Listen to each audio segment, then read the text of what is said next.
Well, when Washington bailed out the finance world more than a decade ago after the most recent financial collapse, the government set limits on CEO compensation, and they did it for a reason. Taxpayer bailout should use to be saving jobs, not making corporate executives richer than they already are.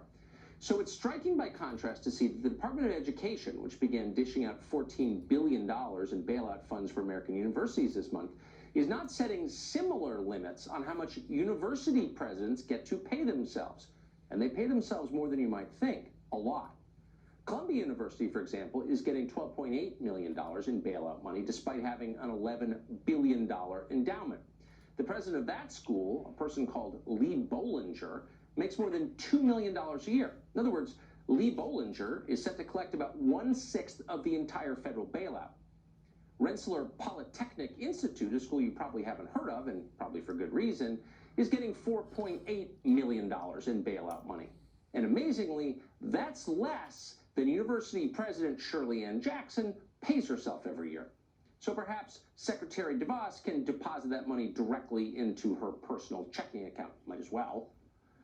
The University of Michigan, which is a public school with more than $12 billion in the bank, still got a $25 million bailout. They plan to spend $8 million on their football coach this year. They're still going to lose to Ohio State, which got $45 million in bailout money. That school pays its coaching staff $11 million. Meanwhile, the University of Pennsylvania, a school for kids on the Harvard wait list, received $9.9 million. The president of UPenn, Amy Gutmann, makes nearly $3 million. That's about a third of the entire bailout.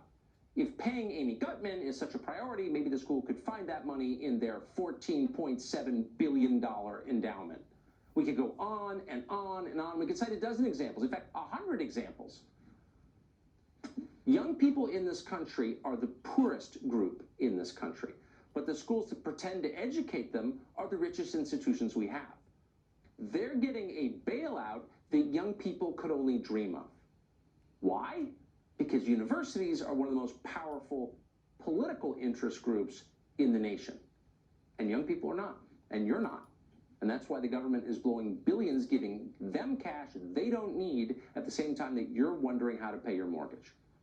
Now, Harvard has announced it won't be taking bailout funds. Why? Because they spent a week being shamed in public over it because they have a $40 billion endowment.